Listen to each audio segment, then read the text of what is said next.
Nyanza, Karangwa Vianney, Safari Vianney na niyo mugabo ugira imfura bararegwa kwica ibisambo bakaba bakatiwe igifungo cya burundu. Mu karere ka Nyanza urubanza rukomeje kuvugisha benshi, abagabo batatu baregwa kugira uruhare mu rupfu rw'abantu babiri bakekwagaho ubujura bwo kwiba ihene. Bana bagabo bakekwa barimo Karangwa Vianney, Safari Vianney na niyo mugabo bugira imfura barimo kuburanishwa n'urukiko rwisumbuye rwa Huye, aho ubushinjacyaha bwabasabiye igihano gikomeye cyo gufungwa burundu. Iki kibazo cyatangiye kuri tariki ya 8 Mutarama 2026 mu mudugudu wa Buhaza mu kagari ka Gati mu murenge wa Muyira ho mu karere ka Nyanza. Ubushinjacyaha buvuga yuko abishwe ari Jacques Hakizimana uzwi nka Sebiriza na Eric Twambajimana bafashwe bakekwaho kwiba ihene. Nkuko ubushinjacyaha bivuga, abagabo bafasha abanyakwigendera bakubita inkoni nyinshi ku mubiri kugeza bapfuye.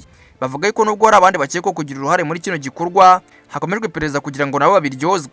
Raporo yakozwe n'urwego rw'ubugenzacyaha RIB igaragaza yuko abagenzacyaha bagizaho icyaha cyabereye bagasanga abana bagabo baragize uruhare mu kubita abo bantu babiri kugeza bapfuye. Gusa ariko ku ruhande rw'abaregwa, Karangwa Vianney yavuze ko ibyabaye byaturutse ku kuba yaribwe ihene. Avuga yuko yahawe amakuru y'ahabibye bari, akajya kubashaka agasanga bafite umuhoro bagashaka kumutema, bituma yitabara afatanyije n'abaturage baraho. Yagize ati ibyabaye si ku bushake, baraturwanyije kandi nanjye mfite inkovu ko nakubiswe n'abanyibye nkaba navujijwe na leta. Abandi baregwa bo Safari Vianney yo mugabo bugira imfura bavuga yuko bagiye gutabara Karangwa wari wibwe, ariko bagahakana ko bakubise nyakwigendera. Ibo bavuga yuko abaturage nabo babakubise ko bari barayogoje abaturage babiba. Umwunganizi wa mategeko witwa Mpayimana Jean Paul yasobanuye ko ibyabaye byaturutse ku burakari bw'abaturage bari bamaze igihe kinini bavuga yuko bangamiwe n'ubujura.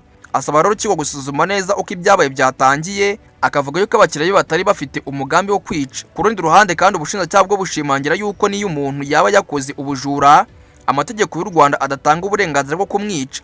Bivuga yuko ubutabera bugomba gutangwa n'inzego zibifitiye ububasha aho ko umuturage we ubwe yakihanira.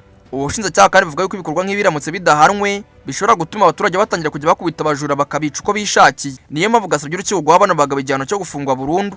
Ku ruhande rw'abaregwa n'umwunganizi wabo basabye yuko urukiko rwabagabanyiriza ibihano, bavuga yuko ibyabaye byatewe nuko bari bibwe kandi ko bitari ubwicanyi bwakozwe ku bushake. Kuri ubu ngubu Karangwa Vianney, Safari Vianney niyo mugabo bugira imfura bakaba bafungiye kuri sitasiyo ya RIB ya Busasamana mu karere ka Nyanza mu gihe hategerejwe umwanzuro w'urukiko kuri no rubanza.